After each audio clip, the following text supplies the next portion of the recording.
Hello and welcome. India's Deputy High Commissioner to Pakistan, Gaurav Ahluwalia, is currently meeting Kulbhushan Jadhav. Earlier this morning, India accepted Pakistan's offer to grant consular access to Kulbhushan Jadhav. Now, consular access to Kulbhushan Jadhav has been one of the most prickly issues between India and Pakistan.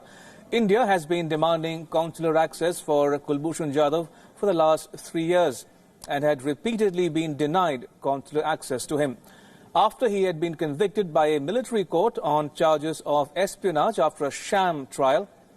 In fact, India went to the International Court of Justice at The Hague, which unanimously in the month of July delivered a majority verdict that Pakistan should grant consular access to India. Now, after this, on the 1st of August, Pakistan had offered consular access to Jadhav, but with caveats. It had stated that a Pakistani official will be present during the meeting between India's consular staff and Kulbhushan Jadhav, and also that the entire meeting will be recorded by a CCTV camera.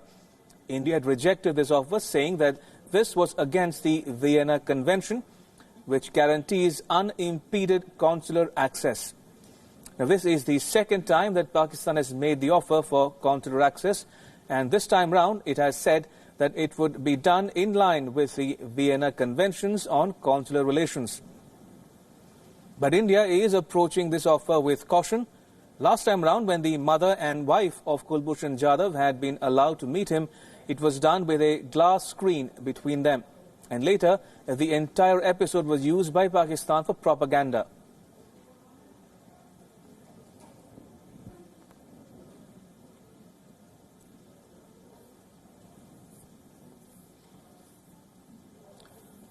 All right, for more on this developing story, I am now joined by Mr. Tilak Devesher, a member of the National Security Advisory Board of India.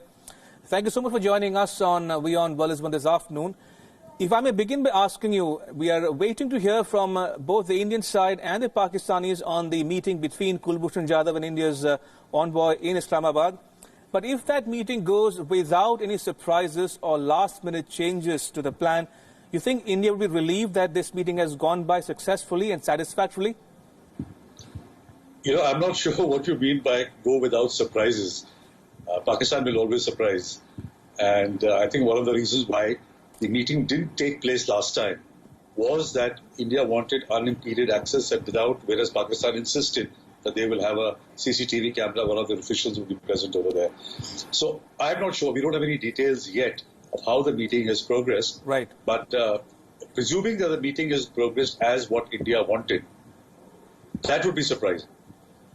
So let's wait and watch and see what actually transpires in it. Indeed. Mr. Devesher, if I can take you back to December 2017, when the wife and mother of Kulbhushan Jadhav met him at the Ministry of Foreign Affairs in Islamabad. At the time, Pakistan resorted to such gimmicks, last-minute surprises. They made the ladies remove their Mangal Sutra, they made them remove their bangle and other pieces of jewelry. They also retained or withheld a shoe worn by one of the ladies. So, you think this meeting, today's afternoon's meeting, might also be used by Pakistan for propaganda purposes, given the fact that relations between India and Pakistan are at their lowest ebb as we speak? You know, there's a difference because the Indian representatives from the High Commission, he's a diplomat. I don't think so they can play such tricks with the diplomat because he will not accept it. And as per the judgment of the ICJ judgment, there have to be certain norms. So I don't think so they can sort of subject the Deputy High Commissioner to, or the Acting High Commissioner actually, to such kind of silly tricks which they did to the family. And if I were to ask you to look ahead and explain to our viewers what lies ahead in the Kulbhushan Jadhav case specifically, now we're talking about the eventual objective of releasing him back to India safe and sound. With that objective in mind, what might be the next steps in the process, Mr. Devesher?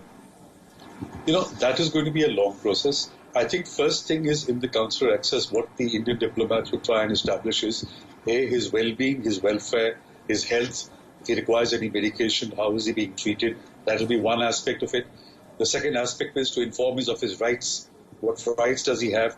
What was the judgment of the International Court of Justice? What he's entitled to, and whether he needs a lawyer and how we can help him. That will be the second part. And I think for me, the third part and most crucial part would be to find out if he's in a position. The diplomats will also make a judgment about his mental health as well as his physical health. But for me, the most important part is going to be, one of the most important parts is going to be to find out from him where exactly was he arrested and what was he doing there. Right. Because Pakistan claims that he was arrested in Balochistan. Other accounts suggest that he was actually kidnapped from Iran and sold to the Pakistanis. So that needs a clarification. And I think things will follow from there. So his actually coming back to India being acquitted is going to be a long process, because then a case will have to be filed again, as the judgment sort of indicated. They will have to review the judgment. And let's see in what manner does Pakistan review the judgment. Does it go to a civil trial again? Or is it some kind of a sham thing? It's going to be a long process. But this is the first crucial step to find out his welfare, find out his well-being, and find out from him, in his words, what actually transpired. But given the fact that one cannot put anything past Pakistan, especially when it comes to India or matters related to India, do you think this demand for a retrial, a fair trial, a public or a civil trial will make any difference to the well-being and the objective of eventually securing Kulbhushan Jadhav's release? Will it help us at all going forward? You see, an open and a transparent trial will certainly help, because then the prosecution will have to lead the evidence. Whereas the Indian, whoever we hire as a lawyer, he can then be able to cross-examine, examine the evidence that they are presented. In a military court, there is no open trial. So we don't know what evidence has been presented at all, or how well has it been argued or rebutted by the defense. So, but in an open trial, all these things will take place. But whether Pakistan will allow an open trial in a civil court, that's a crucial matter. Right. And Mr. Devesher, finally, I want to ask you a twofold question. One has to do with the timing of all of this. Now, do you fear that Pakistan, given the state of its economy, high inflation, FATF censure looming large over Pakistan, it might want to use this development to divert attention from what India has done over Jammu and Kashmir, to sort of do propaganda on that score, number one. And number two, what does it tell you about the current state of the civil-military relations in Pakistan as we speak? The fact that General Bajwa has been given a 3-year extension, how will that play out vis-a-vis the civilian government led by Imran Khan? You see, diverting it, I think the reason why consular access was first suggested last month, on 2nd of August, if you will, Friday, if you recall, we didn't accept it because the conditions were not being met. Pakistan has to do this in terms of the judgment of the International Court of Justice. Right. The timing is dictated by that, because, they said an immediate access must be given. Pakistan can't drag not giving access for too long. Now, whether it is linked to other issues or not, I'm not so sure. But by itself, to fulfill the judgment, requirements of the judgment, Pakistan did need to give consular access and to give it very quickly. Coming to civil-military relations and giving the extension to General Bajwa, you see, if you look at it in a cynical manner, now that General Bajwa has got his 3-year extension, the question is going to be that does he need Imran Khan at all? Exactly. If Imran Khan doesn't perform what he's supposed to do on the economy especially, then why does General Bajwa need it? General Bajwa can well get somebody else. So I think that Imran Khan really has put himself in a far weaker position today after giving an extension to General Bajwa than when the extension was not there. And General Bajwa is already calling the shots. He's a member of the National Development Council. Even for the madrasa reform, the ulamas went to meet him. There was a 7-hour-long meeting with them. So in every form of governance, the army has got a much higher role, and than they had in the past. So Imran Khan is just going through the motions, and the one area that has been given to him, which is the economy, he's not doing well there at all. Indeed. All right, on that note, Mr. Tilak Devesher, thank you so much for joining us on WION Wolisban and sharing insights with us on this developing story. Appreciate it.